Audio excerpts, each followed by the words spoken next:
قال تعالى في القرآن الكريم أعوذ بالله من الشيطان الرجيم بسم الله الرحمن الرحيم يا أيها الذين آمنوا اتقوا الله حق تقاته ولا تموتن إلا وأنتم مسلمون.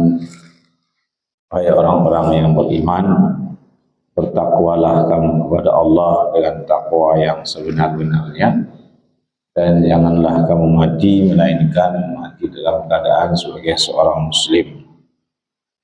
Faqala Rasulullah sallallahu alaihi wasallam fil kitabil hadis, man akhirul kalami la ilaha illallah dakhalal jannah.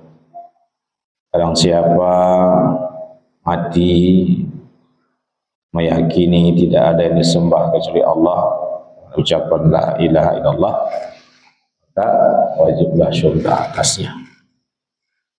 Faqala Rasulullah sallallahu alaihi wasallam fil hadisil ukhra, dalam hadis yang lain Nabi kita juga bersabda, man kharaja min baitihi fi talabil ilmi fa huwa fi sabilillah hatta yarji. Barang siapa yang keluar dari rumahnya dengan niat untuk mendapatkan ilmu, maka orang yang keluar itu digolongkan dalam golongan orang-orang yang sedang berjihad di jalan Allah. Sadaqallahul azim wa sadaqa rasulul karim wa nahnu ala zalika minasyahidin wa syakirin walhamdulillahirabbil alamin. Untuk imam yang dimuliakan Allah SWT, beberapa orang-orang tua kami yang kami muliakan, hadirin hadirat jamaah sidang pengajian ba'da maghrib menjelang isya rahimakumullah. Mari kita memanjatkan puji syukur kita kepada Allah SWT, sebab dengan izinnya Allah SWT masih memberikan kepada kita begitu banyak nikmat. Salah satu nikmatnya diberikan Allah kepada kita ini bisa beribadah kepadanya. Ini suatu nikmat terbesar kepada kita, sebab Allah hantarkan kita ke dunia ini untuk beribadah. Wa khalaqtul jinna wal insa illa liya'budun. Lantarkan kita manusia, jin dan manusia, tidak ciptakan jin manusia itu kecuali untuk beribadah kepada Allah, mengenali Allah SWT. Kemudian salawat dan salam mari sama-sama kita sampaikan kepada Nabi kita Muhammad sallallahu alaihi wasallam, khataman nabiyyin, penutup segala nabi dan rasul, la nabiyya ba'dah, tidak ada lagi nabi setelah Rasulullah sallallahu alaihi wasallam. Bapak yang mulia, ini kali keempat kita mengadakan pengajian. Mudah-mudahan apa-apa yang sudah kita sampaikan, yang pertama sekali mudah-mudahan bermanfaat kepada saya menyampaikan, dan bisa kita amal. Sebab memang agama ini ya, selain kita pelajari, kita amal. Dan kita sebagaimana ketahui, balaghul ani walau ayat, walaupun ini satu dua ayat yang saya ketahui, saya sampaikan, inilah menurut kemampuannya saya menyampaikan. Apabila ada kesilapan, kekurangan, ya mari kita perbaiki bersama-sama, karena kita belajar bermuzakarah, mengulang-ulang kaji, ini lancar kaji karena diulang, lancar jalan karena dilalui. Sebagaimana di pertemuan pertama kita sudah menyampaikan Allah Subhanahu wa taala bahwa awaluddin itu ma'rifatullah. Awal agama itu kenal kepada Allah Subhanahu wa taala. Jadi kata para ulama dalam munajatnya itu, man arafa nafsahu faqad arafa rabbuhu. Siapa yang kenal kepada dirinya, kenal kepada Tuhannya. Jadi untuk mengenal kepada Tuhannya ini setidaknya ada 5 cara, 5 langkah, walaupun banyak langkah-langkah yang lain. Kata ulama, Setidaknya ada 5 cara yang perlu kita tempuh untuk mengenal kepada yang disembah itu. Nah, cara yang pertama adalah cara bagaimana kita mengenal akan asal-usul diri kita. Kalau kata Allah, wa fi anfusikum afala tubsirun. Pada dirimu itu ada tanda kebesaran, kata Allah. Apa kamu enggak melihatnya? Nah, itu. Jadi kita mengenal asal-usul diri kita. Nah, dari mana kita berasal? Sebab unsur diri kita itu ada yang jasmani, ada yang rohani, ada yang unsur jisim yang kasar, tubuh, ada jisim yang halus. Jisim yang kasar ini dari 4 unsur, dari tanah, dari api, dari angin, dari air. Sedangkan unsur yang halus ada tuh apa namanya? Ada kolbunya, ada nafsnya, ada rohnya atau sirnya di dalamnya. Jadi ini dia mengenal akan asal usul itu.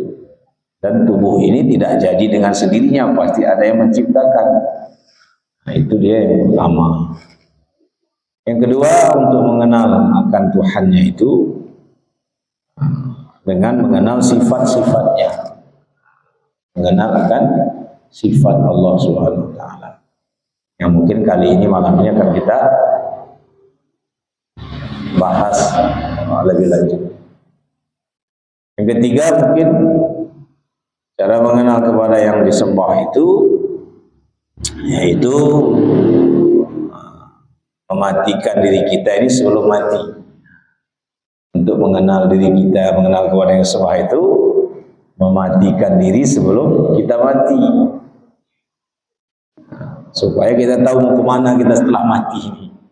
Sebab ini dunia tidak selamanya untuk kita. Dunia ini akan berakhir, dunia ini akan sementara. Dan juga akan dibahas pada pertemuan-pertemuan yang akan datang. Juga bisa juga yang keempat dengan memfanakan diri ke dalam diri. Juga ada cara apa namanya, memfanakan diri, meniadakan diri. Sebab memang kita ini dari tidak ada menjadi ada. Nah, kita ini sesuatu yang baru. Yang baru itu dari tidak ada diadakan oleh yang maha ada, yaitu Allah SWT. Kita ini tidak ada, saudara. Nah, itulah yang kita ini sebenarnya merasa ada. Jadi kita ini sebenarnya manusia ini, kita ini merasa ada, padahal nggak ada kita. Maka semacam kita merasa kaya, padahal nggak kaya kita ini. Apa tanda nggak kaya itu? Kalau kita memberikan kurang dari kita, itu tanda nggak kaya itu, Pak. Punya uang 1.000, ngasih orang 100, tinggal 900, itu tandanya bukan kaya, itu berkurang. Yang namanya zat yang maha kaya, ghani, itu diberikannya kepada kita tidak berkurang dalam khazanahnya. Nah, itu kaya, sifat ghaninya Allah SWT. Kita keruh nih isi laut semua, itu kita mengambil ikan ribuan tahun, jutaan tahun.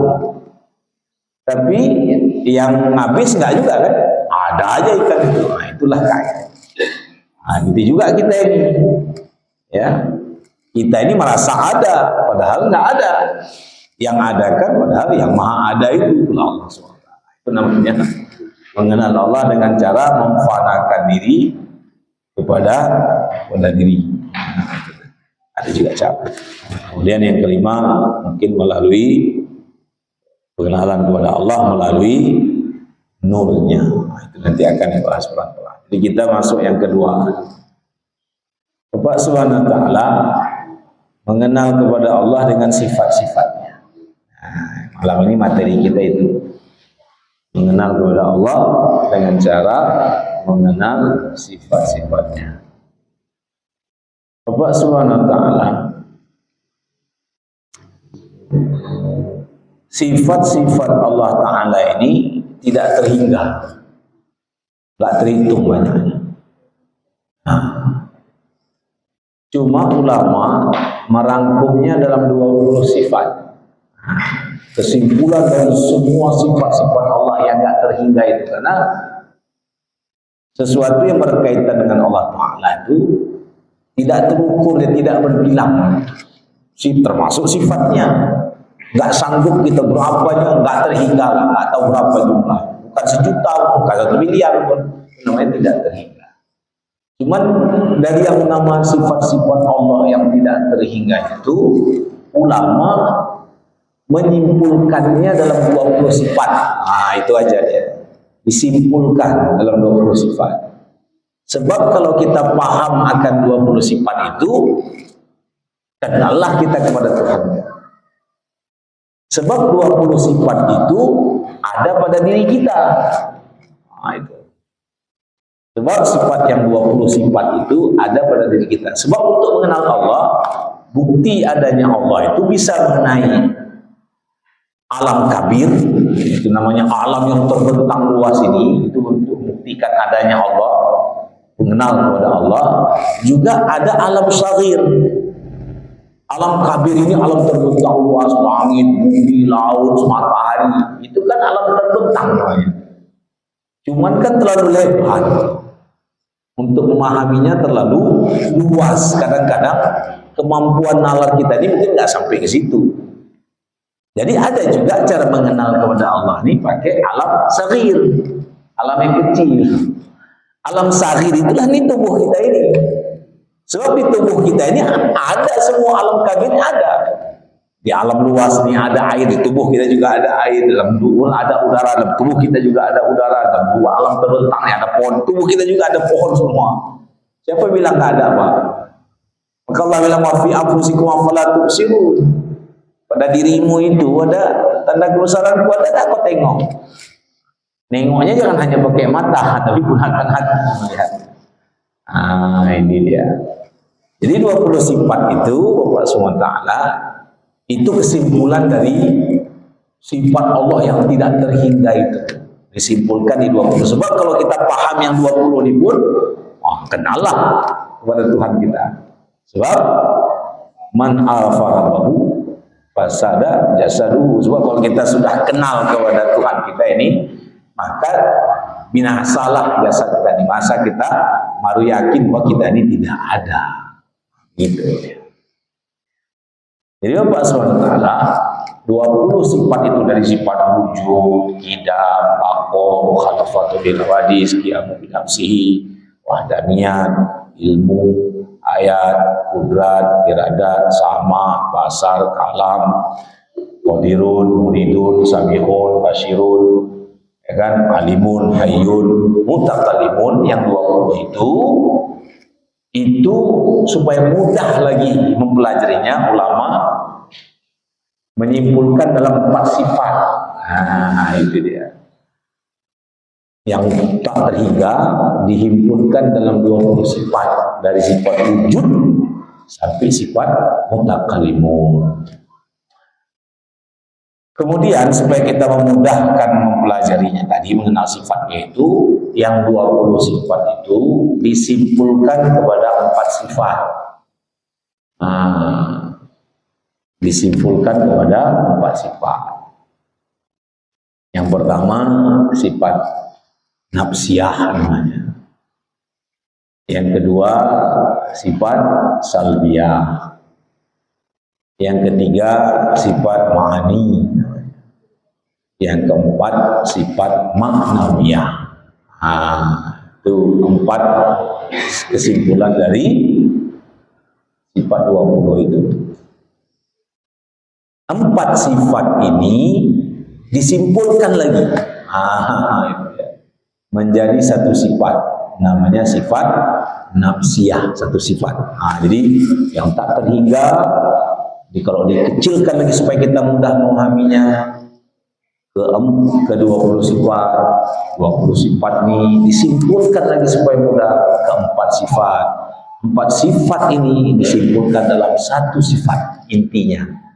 Jika kita belajar syariat, Quran misalnya, Quran itu kan 6.000 ayat lebih, 30 juz, 114 surat, 6.000 ayatnya lebih kan. Dulu orang bilang 6.666 ayat, gitu kan, supaya memudahkan. Itu 6.000 ayat lebih itu disimpulkan 114 surat itu disimpulkan dalam satu surat, surah Al-Fatihah, 7 ayat yang berulang-ulang.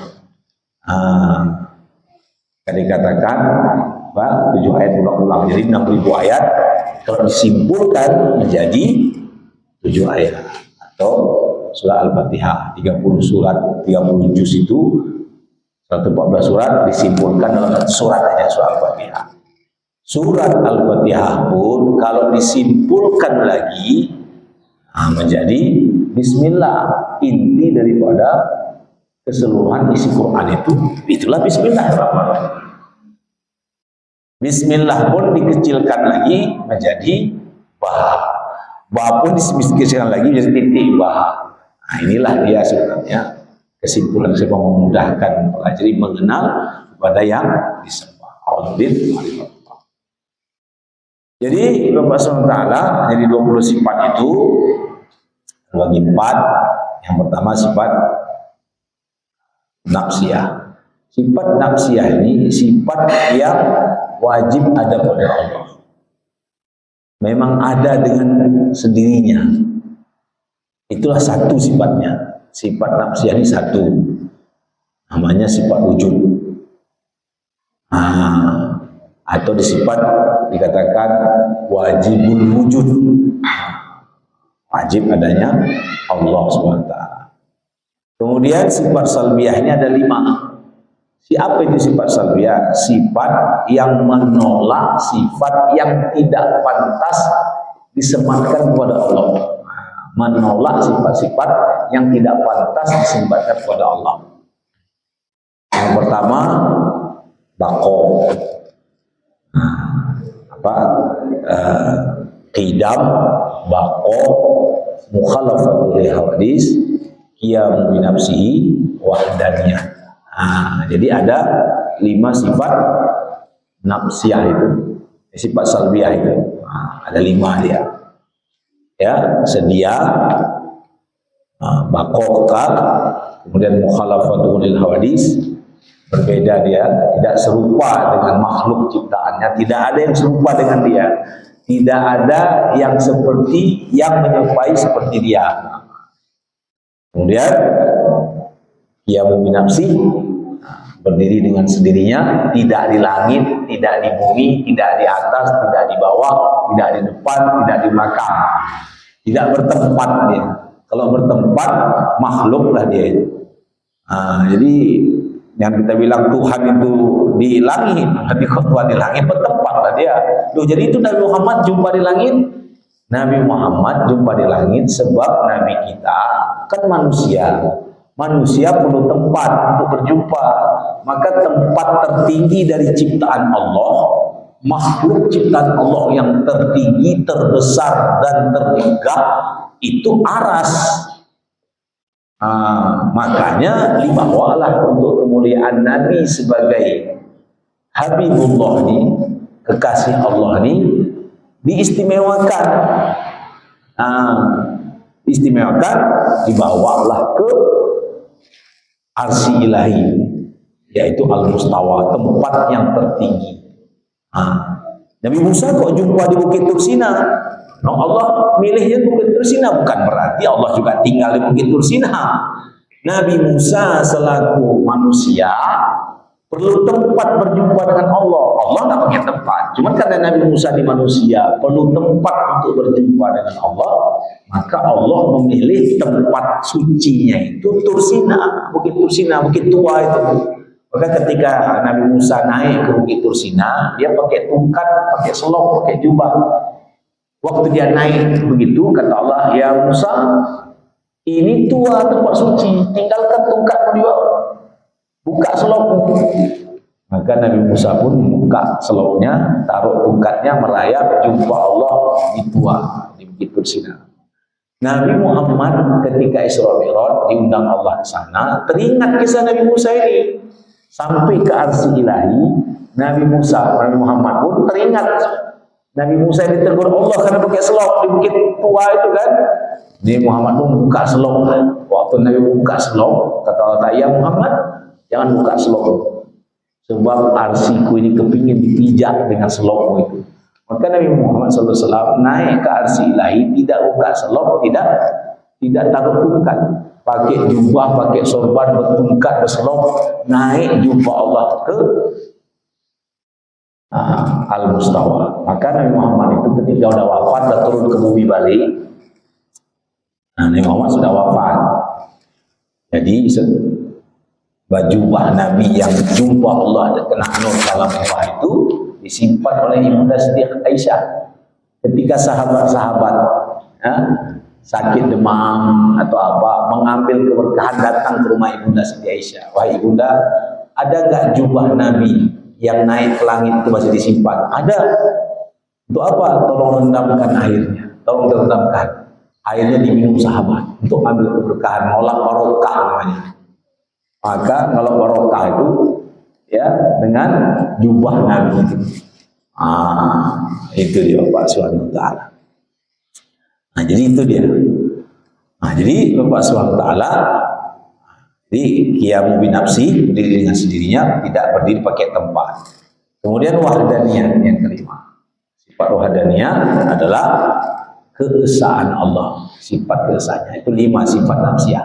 Jadi ini 5 sifat ini ya, dinisbatkan pada sifat nafsiyah yang maknanya menolak sifat-sifat yang tidak pantas yang disebutkan oleh Allah. Kemudian Bapak Subhanahu wa taala yang ketiga sifat ma'ani.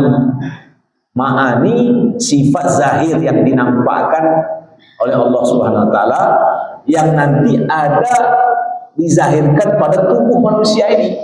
Ada 7 sifat zahir namanya, yaitu kudrat, iradat, sama, basar, kalam, ilmu, haya. 7 sifat yang zahir. Kemudian sifat ma'nawiyah 7 juga, itu namanya sifat yang batin. Tadi kudrat, jadi muridun, kemudian hadirun, muridun, sami'un, basirun, ilmun, hayyun, mutakallimun. 7. Ini sifat yang batin, atau kalau yang 7 ma'ani itu sifat zahir yang ada pada tubuh. Sifat sama, dipertaruhkan Allah di jahir itu pada tubuh manusia itu di kuping. Dipertaruhkan, bukan berarti kuping untuk mendengar. Kuping hanya alat mendengar, dipertaruhkan jasmaniahnya. Sifat yang 7 ma'ani itu ya, sifat zahir itu pada tubuh sama, itu ditaruh di kuping. Basar, penglihatan, diletakkan, dipertaruhkan Allah di mata. Kemudian kalam, berbicara, dipertaruhkan Allah di mulut. Kemudian ilmu, dipertaruhkan Allah di hati. Hayat, dipertaruhkan Allah di kulit kita. Kemudian kudrat, dipertaruhkan Allah di tulang. Iradat, dipertaruhkan Allah SWT di darah kita. Itu namanya sifat zahir yang ada pada tubuh. Sebab wa fi anfusikum afala tubsirun. Cuma sifat zahir ini belum bisa bergerak kalau tidak ada sifat yang batin. Sifat batin itulah yang menggerakkannya, rohanianya, ruhnya. Kalau tadi secara jasmani, ya, mata tidak bisa melihat sebelum ada sifat basirun, sifat rohani daripada basirun. Jadi yang melihat itu basirun, bukan mata yang melihat, itu sifat Allah basirun itu. Sama kuping itu nggak mendengar sebelum masuk sifat sami'un. Hati itu juga tidak akan beribu sebelum masuk sifat hayyun, sifat batin. Tulang untuk kuat, itu pun belum ada kekuatan sebelum masuk sifat qadirun itu tadi. Jadi qadirun, muridun, sami'un, basirun, hayyun, ilmun, mutakallimun, sifat 7 itulah yang menggerakkan sebagai rohani manusia ini. Roh yang diletakkan Allah di ruh manusia ini. Jadi sifat ma'ani ada 7 yang ada secara fisik ataupun secara jasmania, dan sifat yang secara batin ada 7 sifat ma'nawiyah itu diikat dengan satu sifat keesaan Allah, namanya sifat wahdaniyah.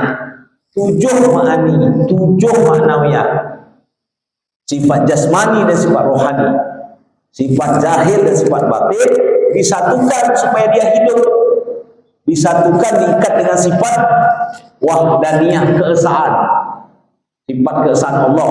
Jadi 15 sifat itulah namanya sifat yang ada pada diri yang zahir manusia itu. Tunduk kepada 5 sifat zat. Jadi sifat zat dengan sifat inilah yang dikatakan insan. Sifat 15 ada sama kita yang diikat oleh Allah Subhanahu wa taala, tunduk kepada 5 sifat zat.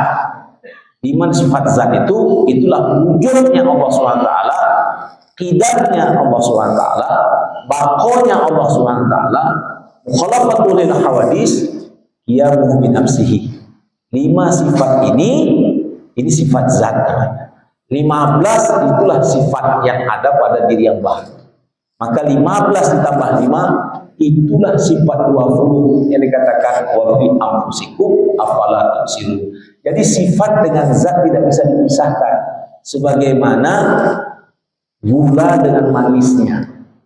Gulanya zat, manisnya sifat. Zatnya Allah, sifatnya insan atau Muhammad. Jadi sifat dengan zat itulah dia yang ada pada diri kita. Maka sebenarnya kesimpulan yang satu sifat tadi, sifat salbiyah, sifat nafsiyah, kemudian salbiyah, ma'ani dan ma'nawiyah, yang 4 itu disimpulkan dalam satu sifat wujud atau sifat nafsiyah. Itulah hakikat daripada la ilaha illallah Muhammadur Rasulullah. Jadi kalau kita sudah berzikir Pak la ilaha illallah, sebenarnya kita sedang membaca diri kita itu. Sebab 20 sifat itu ada dalam diri kita. Kita berzikir la ilaha illallah, itu sebenarnya kita sedang membaca diri kita. Sebab wa fi anfusikum afala tubsirun. Sedang membaca diri kita. Coba lihat kalimat la ilaha illa Allah. Itu kan? Itu hurufnya 12. La ilaha illallah. 12 hurufnya. Muhammad Rasul Allah. 12 juga. Jadi 12 tambah 12, 24. Itulah makna sehari semalam 24 jam. Kemudian 7 kata. La 1 kata, ilaha 2 kata, illa 3 kata, Allah 4 kata, Muhammad 5 kata kan, Rasul 6 kata, Allah 7 kata. Jadi la ilaha illallah 4 suku katanya, Muhammadur Rasulullah 3 suku katanya. 4 tambah 3 7. Itulah 1 minggu. Sehari semalam 24 jam tidak lepas dari la ilaha illallah Muhammadur Rasulullah. 1 minggu tidak lepas juga dari la ilaha illallah Muhammadur Rasulullah. Jadi kita sebenarnya nggak bisa lepas daripada itu. Tidak ada sedetik pun dalam kehidupan kita ini yang lepas daripada la ilaha illallah Muhammadur Rasulullah. Itu dia Pak. Makanya itulah kata Allah, Nabi tadi katakan, man akhirul kalami la ilaha illallah dakhalal jannah. Dia Pak SWT yang dirahmati Allah SWT. Jadi apa yang bisa kita ambil kesimpulan dari pengenalan sifat ini? Jadi sebenarnya seperti yang saya sampaikan tadi, untuk mengenali Allah dari sifat-sifatnya itu, dari ciptaannya yang secara kauniyah ini, yang secara paling besar ini, yang ciptaan Allah yang begitu luas, alam kabir, ya, itu yang terlalu luas ini, mungkin kita nggak sanggup mencernanya. Bukan tak boleh, boleh-boleh saja. Cuma kadang-kadang orang kalau udah belajar wujud tandanya adanya Allah dengan langit ini, bumi ini, kadang-kadang nggak masuk di otak kita kadang-kadang. Ya, tapi kalau kita kaji tentang diri kita yang ada sama diri kita ini saja, kita kaji diri kita ini saja, maka kita lebih mudah memahami. Sebab dengan adanya kita, inilah maka membuktikan adanya Allah SWT itu. Sifat tidak bisa dilepaskan daripada zat. Sifat itu bergantung pada zat. Zat, ya, itu dengan adanya zat menunjukkan adanya sifat. Itu dia. Jadi Bapak SWT, jamaah rahimakumullah, maka itu pengenalan kepada sifat-sifat Allah ini wajib kita pelajari dalam ilmu tauhid. Cuman kadang-kadang kalau udah namanya kita sesekali belajar, kadang-kadang arti dari bahasa Arab ini banyak kita belum hafal, maka agak susah juga menjelaskannya. Sifat wujud, apa itu wujud? Adanya Allah, qidam, sedianya Allah, baqo, kekalnya Allah, mukhalafatul hawadis, berbeda dengan makhluk, walam yakul lahu kufuwan ahad, tidak ada yang serupa dengan dia. Kemudian wahdaniyah esa. Ini namanya ya sifat salbiyah tadi. Kalau wujud, jadi pada kesimpulan 4 tadi, setelah dikecilkan kita simpulkan menjadi sifat wujud. Arti sifat wujud adanya Allah. Dia tidak diadakan, ada dengan sendirinya. Tidak berawal, tidak berakhir. Berawal tidak berpermulaan, berakhir tidak berkesudahan. Begitulah sifat wujud itu. Jadi Bapak Subhanahu wa taala, jadi kembali lagi kepada pemahaman diri kita ini. Jadi sebenarnya kita belajar sifat 20 itu belajar mengenali diri kita. Sebab dalam diri kita inilah ada sifat-sifat Allah. Mari kita lihat dari sifat ma'ani dan sifat ma'nawiyah yang Allah berikan. Jadi sifat ma'ani yang 7 itu sama kita, sebenarnya bukan kita yang punya. Jadi bukan kita yang punya, itu yang menggerakkan diri yang zahir ini dengan sifat diri yang batin itu, sifat ma'nawiyah itu. Jadi yang mendengar itu adalah Allah, yang melihat itu adalah Allah, yang menggerakkan itu Allah, yang berilmu itu Allah, yang hidup itu Allah. Jadi sebenarnya itu dia. Kita ini, sifat kita ini hanya dipinjam pakaikan. Jangan merasa kita punya. Itu intinya. Jadi kita belajar sifat ini untuk mengenal bahwa kita ini insan, bukan punya kita. Gerak itu iradat Allah dengan muridunnya. Melihat itu dengan basyirunnya Allah. Ini sifat maknawiyah, itu sifat-sifat Allah semua. Kita ini hanya dipinjam pakaikan, bukan kita punya. Kuasa, kudrat, dan qadir itu kuasa Allah. Selama ini kita kan merasa berkuasa, tapi tidak berkuasa. Ditanya, siapa yang berkuasa di sini? Saya lah. Ini ada saya ini, saya yang berkuasa di sini. Jadi orang takut sama dia. Padahal bukan punya dia. Kita ini la sama, la basar, la kalam, la hayaw. Kita ini yang betulnya la haula wa la quwata illa billah. Itu intinya, Pak. Kalau kita dah yakin itu, yakinlah berarti itu situlah kita kenal kepada Allah. Tapi kalau kita merasa melihat, merasa kuasa, merasa hidup, merasa kuat, merasa berilmu, maka ini kita nggak dapat kenal kepada Tuhan kita. Seolah-olah kita Tuhan kedua. Kita merasa diri kita itu Tuhan.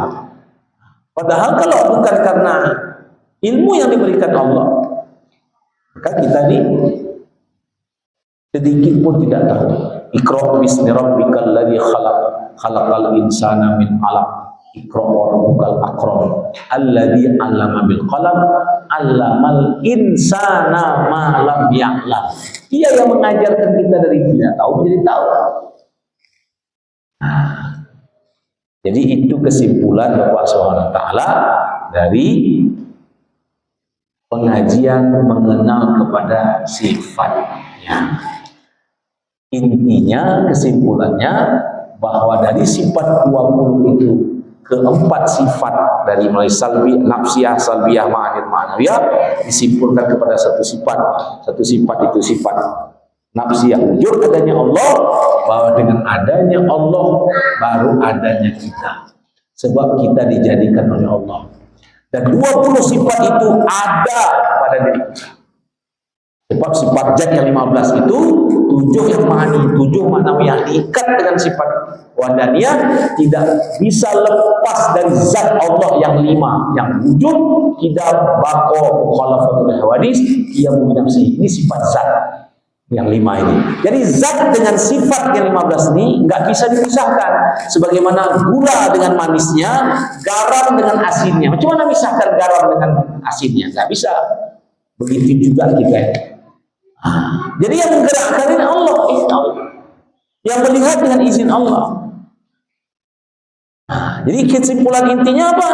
Kesimpulan intinya bahwa kita ini semuanya yang kita miliki ini seolah-olah yang kita miliki, tapi bukan punya kita. Kita hanya dipinjam pakaikan oleh Zat yang Maha Kuasa. Itulah yang menjadikan kita. Siapa itu? Allah Subhanahu wa taala. Kita dijadikan oleh yang Maha Ada. Kita ini tidak ada, dijadikan oleh yang Maha Ada. Itulah Allah Subhanahu wa taala. Demikian Pak Subhanahu wa taala kesimpulan dari kenalan kepada sifatnya. Tuh, satu.